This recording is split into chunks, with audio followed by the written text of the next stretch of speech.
À quoi ça sert de payer une école des dizaines de milliers d'euros si vous pouvez trouver les connaissances ailleurs? De plus en plus, le prix de l'éducation supérieure augmente. Les écoles de commerce, de marketing coûtent toujours plus cher. On se demande ce que les profs de ces écoles peuvent bien vous enseigner qui valent autant d'argent. Et si, en choisissant bien vos références, vous pouviez acquérir les connaissances dont vous avez besoin dans une poignée de livres? C'est la promesse qu'a fait Josh Kaufman dans son livre Le Personal MBA. Alors que le coût d'un MBA aux États-Unis démarre à 60 000 euros, Josh Kaufman vous propose une alternative pour 20 euros seulement. Alors oui, les écoles de commerce apportent plus que des connaissances, elles permettent de se forger un réseau, de la légitimité, etc. Ok. Par contre, c'est quand même pertinent de se demander ce qu'on peut trouver dans un livre qui se veut une alternative à ce modèle MBA hyper cher. Alors, allons découvrir tout ça dans l'épisode du jour. Jingle. Inspiration. Salut à tous, c'est Gaëtan, j'espère que vous allez bien. Aujourd'hui, vous l'aurez deviné, on se retrouve pour un nouvel épisode de Book Club d'Inspiration Business. Aujourd'hui, on va parler d'un livre, évidemment, mais aussi d'un concept. Le Personal MBA. C'est un ouvrage qui a été imaginé par Josh Kaufman, un consultant américain qui a notamment développé la stratégie marketing digitale du groupe Procter & Gamble avant de se consacrer à son livre qui est sorti en 2010. Et oui, ça fait déjà 16 ans.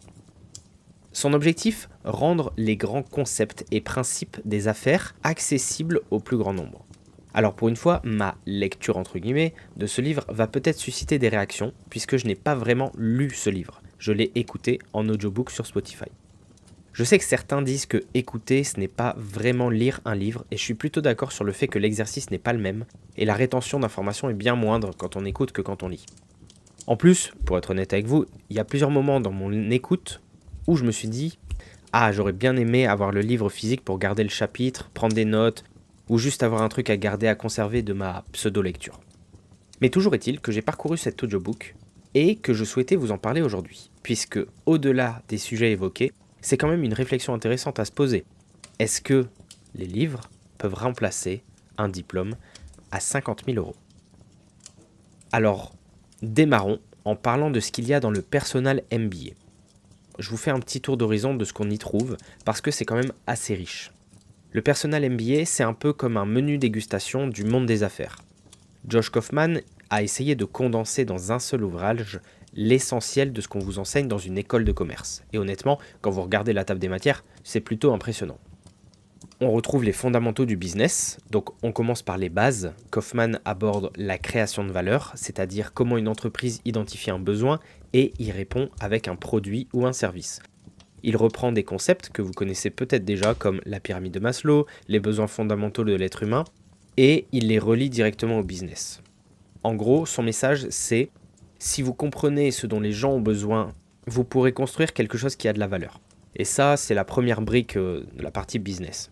Ensuite, il passe au marketing, à la vente, à la livraison de valeur et à la finance. Des sujets assez techniques où il explique des termes spécifiques de comptabilité, de gestion financière, des notions de marge, de cash flow, de rentabilité, etc. C'est dense, mais il le fait de manière assez accessible et c'est là où le livre prend toute sa force. Il y a aussi pas mal de références citées dans le livre, un truc que j'ai beaucoup apprécié. Il cite énormément d'auteurs et pas n'importe lesquels. On retrouve Jim Collins, l'auteur de Good to Great, qui est un classique absolu sur ce qui fait qu'une entreprise passe du statut de bonne entreprise à entreprise exceptionnelle. On a fait un podcast dessus. On retrouve Seth Godin, le roi du marketing moderne, avec des idées comme la vache pourpre, le concept pour se démarquer dans un marché saturé notamment. On retrouve aussi l'excellent Simon Sinek avec son fameux Start with Why, le fait de commencer par le pourquoi, par la raison d'être de ce qu'on fait. C'est un concept qu'on a déjà abordé dans notre podcast avec l'épisode sur Start with Why, un de mes livres préférés. Et ce qui est malin, c'est que Kaufman nous donne un aperçu de ces auteurs, assez pour comprendre leurs idées clés, mais pas assez pour remplacer la lecture complète de leurs ouvrages. C'est comme une porte d'entrée, un catalogue de références dans lequel vous pouvez piocher pour approfondir ensuite. Moi, ça m'a beaucoup aidé d'avoir déjà lu des livres qui ont été mentionnés parce que je connaissais les concepts et c'était plus facile pour moi parce que c'était plus des rappels que des découvertes. J'ai aussi été surpris que le livre ait une partie sur le développement personnel parce qu'on s'attend à un livre 100% business, compta, marketing Et en fait, non. L'auteur consacre une partie entière à ce qu'il appelle « travailler sur soi-même ». Il parle de la gestion de l'énergie, de comment éviter le surmenage, de l'importance de protéger sa santé physique et mentale quand on est dans un environnement de travail intense. Et ça, je trouve que c'est méga intéressant parce que c'est un angle qu'on retrouve rarement dans les livres de business pur. L'idée, c'est que vous pouvez connaître toutes les stratégies du monde. Si vous êtes épuisé, si vous dormez mal, si vous ne prenez pas soin de vous, ça ne servira à rien. Votre performance repose d'abord sur vos fondations personnelles. D'ailleurs, si vous avez écouté nos épisodes sur les habitudes, sur le sommeil, vous savez que c'est un sujet qui nous tient à cœur, parce que les fondations, c'est la clé de tout, que vous fassiez du business ou pas. Donc voilà, en résumé, le Personal MBA, c'est un livre qui ratisse large, business, marketing, finance, psychologie, développement personnel, et j'en passe. C'est une synthèse, un survol plutôt intelligent de plein de sujets. Et c'est à la fois sa force et sa limite, parce que forcément, quand vous survolez autant de thèmes, vous ne pouvez pas aller en profondeur sur chacun. Et la question qu'on se pose dans cet épisode, c'est est-ce qu'un livre comme ça vaut vraiment un diplôme à 50 000 €? Bon, c'est la grande question. Même si vous l'aurez compris, le titre du livre est sûrement marketing pour pouvoir générer des ventes. Et là, je vais être honnête avec vous, ma réponse, c'est plutôt non. Un livre comme le Personal MBA ne vaut pas un diplôme à 50 000 €, pas complètement. Et je vais vous expliquer pourquoi. Premièrement, un diplôme apporte du réseau, ce qu'un livre n'apporte pas. Quand vous allez dans une école de commerce, vous ne payez pas que des cours, vous payez l'accès à un réseau d'anciens élèves, de professionnels, de contacts dans des entreprises, et ce réseau, il a de la valeur parce que dans le monde des affaires, ce que vous savez compte, mais ce que vous connaissez, les gens que vous connaissez, ça compte parfois encore plus. Un livre, aussi bon soit-il, ne va pas vous mettre en relation avec des futurs partenaires, des mentors, des recruteurs, et vous générer des opportunités. Il ne vous donne pas cette légitimité que certaines écoles aussi apportent sur un CV. Deuxièmement, il y a la question du guidage, de l'orientation. Quand vous allez apprendre un sujet par vous-même, vous êtes forcément face à un problème. Par où commencer? Il sort des centaines de livres chaque année, comment est-ce que vous pouvez savoir lesquels vous devez lire? Dans quel ordre? Par quoi commencer? Qu'est-ce qui est essentiel et qu'est-ce qui est superficiel ou trop technique pour un débutant? Dans une école, vous avez un programme, quelqu'un qui a réfléchi pour vous à l'ordre dans lequel vous allez apprendre les choses. C'est structuré, c'est progressif, et ça, c'est un vrai avantage quand on débute parce que parfois, le plus dur, c'est pas d'apprendre, c'est de savoir quoi apprendre. Alors oui, le Personal MBA fait un bon travail de synthèse et vous donne une sorte de programme de lecture, mais c'est quand même à vous de faire le chemin tout seul, sans prof pour vous expliquer, sans groupe pour échanger, sans exercice technique pour vous tester, etc. Et en parlant d'exercice technique, c'est mon troisième point, et c'est peut-être le plus important, la pratique. Vous pouvez lire tous les livres du monde sur la négociation, si vous n'avez jamais négocié, vous ne saurez pas négocier. Vous pouvez lire tous les livres du monde sur le leadership, si vous n'avez jamais géré une équipe, ça reste de la théorie. Et c'est là que l'expérience en école devient précieuse. Les exercices de groupe, les études de cas, les stages, les projets, l'associatif, tout ça, un livre ne peut pas vous le donner. Et je vous partage une expérience personnelle pour illustrer ça, c'est que quand j'étais en Écosse, j'ai suivi des cours de management et de leadership à l'université. Et contrairement aux cours techniques, où un support de cours bien structuré est essentiel pour savoir ce qu'on doit apprendre et dans quel ordre, là-bas, la culture était un petit peu différente. On avait énormément de lectures conseillées, des livres, des articles, des études de cas. On faisait beaucoup d'exercices ou de réflexions sur ce qu'était le management, ce qu'était le leadership. Et honnêtement, moi, ces lectures-là, à côté, elles m'ont énormément apporté.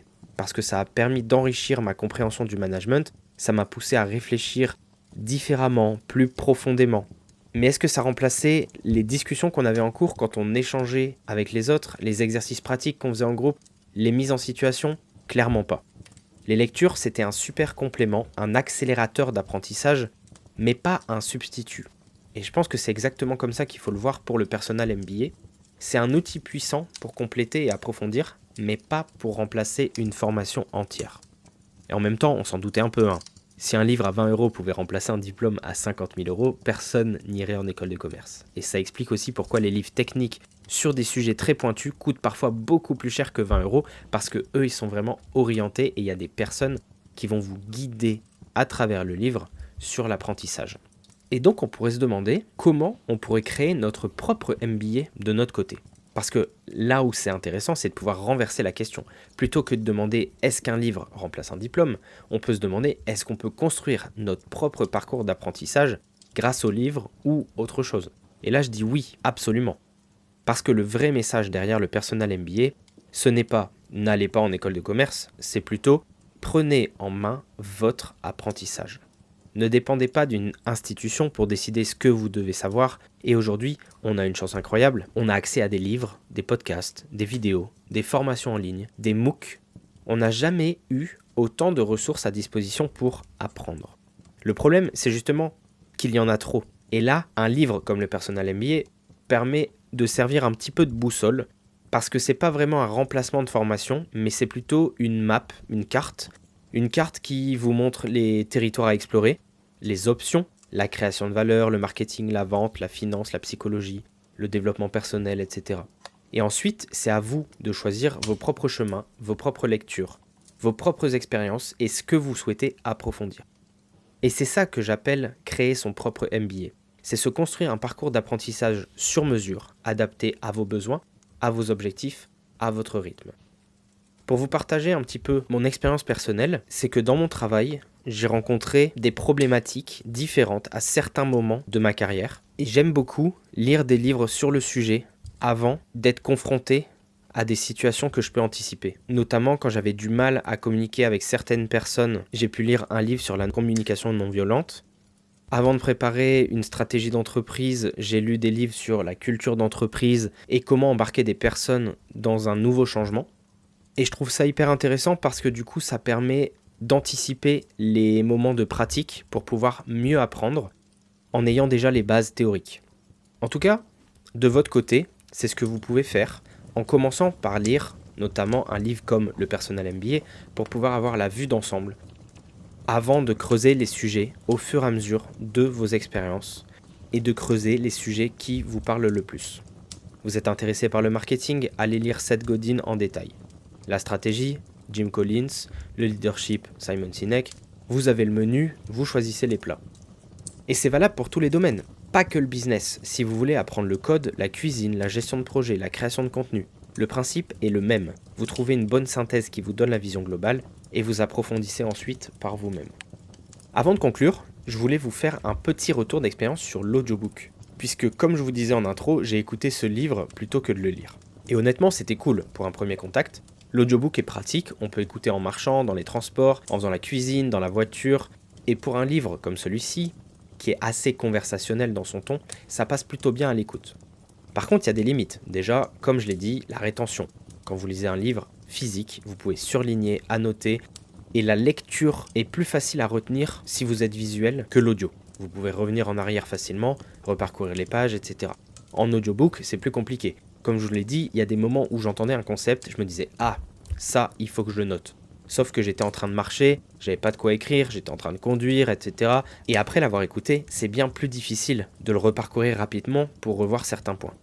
C'est un peu le côté garder une trace. Un livre physique, vous le garderez dans votre bibliothèque. Vous pouvez y revenir des mois plus tard, retrouver un passage. L'audiobook, lui, une fois qu'il est écouté, c'est un peu plus flou dans la mémoire. Donc si le sujet vous intéresse vraiment, je vous conseillerais plutôt le format physique, mais l'audiobook reste une super porte d'entrée si vous hésitez à investir du temps dans ce livre. Bon, on arrive à la fin de cet épisode, et je voulais conclure sur une réflexion un petit peu plus large. Le Personal MBA, c'est un bon livre, c'est une synthèse honnête, bien faite, des grands principes business. Mais ce n'est pas une baguette magique, ça ne remplacera jamais un vrai parcours de formation complet. Par contre, ce livre, il nous rappelle que l'apprentissage, c'est pas réservé aux salles de cours. Chacun d'entre nous peut et devrait construire son propre parcours d'apprentissage et pour ça, la première étape, c'est de connaître votre méthode idéale d'apprentissage. Parce qu'on n'apprend pas tous de la même façon. J'ai des potes qui ne lisent pas forcément beaucoup de livres, mais qui suivent des formations en ligne. D'autres qui regardent des vidéos d'experts sur YouTube. D'autres encore qui apprennent en faisant, en lançant des projets directement, en expérimentant, en se plantant et en recommençant. Et toutes ces approches sont valides. Le plus important, c'est de connaître celle à laquelle vous êtes le plus réceptif et de la mettre en place dans votre quotidien. Mais attention, et ça c'est vraiment le message que je veux que vous reteniez, c'est que sans pratique, il n'y a pas de compétence. Vous ne deviendrez pas bon en peinture en lisant un livre sur la peinture. Vous ne deviendrez pas bon en piano en regardant des tutos. Vous ne deviendrez pas bon en code en écoutant un podcast sur le code. Et vous ne deviendrez pas bon en négociation si vous n'avez fait que lire des livres dessus. À un moment, il faut se lancer, il faut pratiquer, il faut se confronter au réel, parce que la connaissance sans l'action, c'est juste de la théorie. Et la théorie sans la pratique, ça s'oublie vite. Donc, construisez votre parcours, trouvez vos ressources, lisez, écoutez, regardez, formez-vous. Mais surtout, n'oubliez pas de pratiquer. Voilà, j'espère que cet épisode vous aura plu et qu'il vous aura donné envie de réfléchir à votre propre façon d'apprendre. Si vous avez lu le Personal MBA ou si vous avez votre propre liste de lecture business ou sur d'autres sujets, n'hésitez pas à venir nous en parler en commentaire, on est toujours curieux de découvrir de nouvelles références. Et si cet épisode vous a parlé, n'oubliez pas de mettre 5 étoiles et de vous abonner à Inspiration Podcast parce que c'est ça qui nous fait vivre, c'est ça qui nous motive à continuer aussi de vous proposer des épisodes comme celui-ci. Et je vous souhaite une super journée et on se retrouve très vite sur Inspiration Podcast. Inspiration.